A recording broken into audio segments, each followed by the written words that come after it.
সকাল 11টা বাজে, এরকম সবাই রেডি হয়ে বেরিয়ে পড়লাম। আর আমরা আজকে যাচ্ছি আমরা রামপুর থেকে সারাহানের পথে।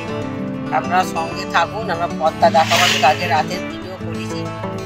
রামপুর যাওয়ার রাস্তাটা কিন্তু সাংঘাতিক ছিল আমাদের। ওই যে দূরে দেখুন বরফ পড়েছে, দেখা যাচ্ছে দেখুন।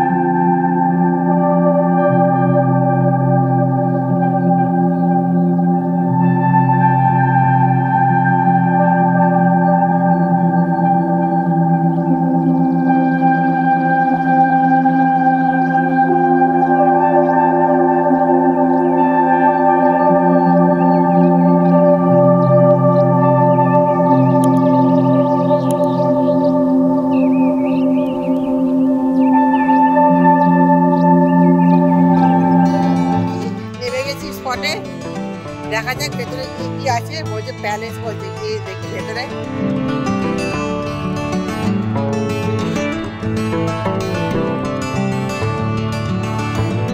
দারুণ পরিবেশ, আর এখানে বেশ ঠান্ডা। এত রোদে কষ্ট হচ্ছিল প্রথমে, কিন্তু এখন বেশ ঠান্ডা ওয়েদার হয়েছে। ওপরে যত উপরে উঠছি আমরা আরো ঠান্ডা পাবো। দেখুন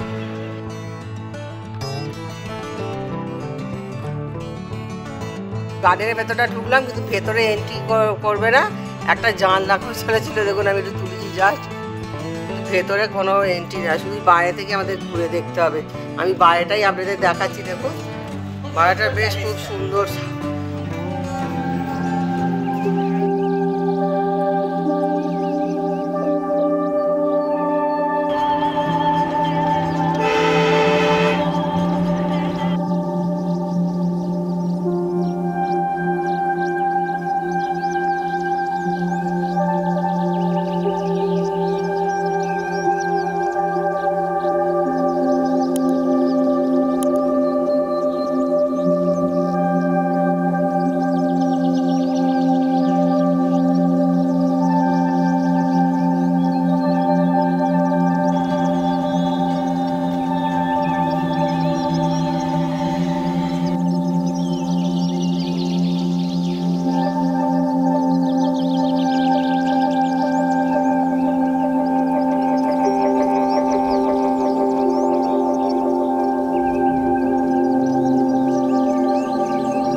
গাড়ি একটু মাঝপথে দাঁড়ালো, যেটা মন্দির সবাই দর্শন করছে।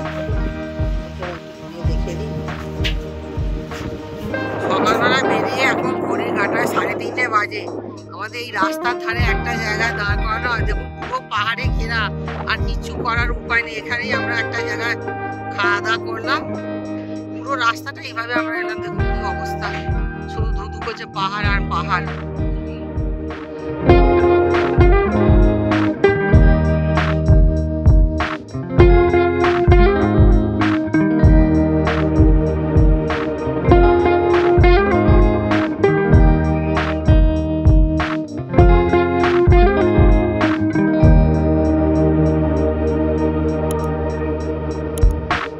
আমরা সাংলা পৌঁছে গেছি, ঘড়ির কাঁটা এখন বিকেল 5টা বেজে গেছে। সামনের দৃশ্যগুলো দেখাচ্ছি দেখুন, এখানেও পথের ধারে বরফ পড়ে আছে, সাইডগুলো আপনারা দেখুন। আমরা সোলাঙে একরকম দেখেছি, এখানে আর এক রকম দেখছি। দেখুন এখনো পথের ধারে এই যে বরফ কিভাবে পড়ে আছে দেখুন।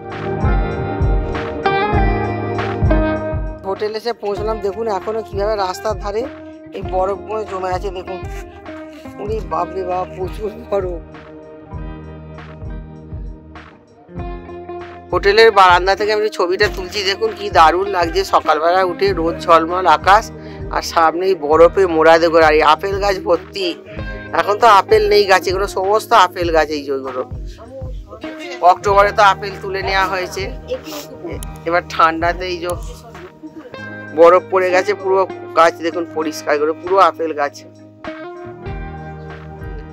আর দেখুন বরফে মোড়া চারপাশটা কিরম লাগছে দেখুন।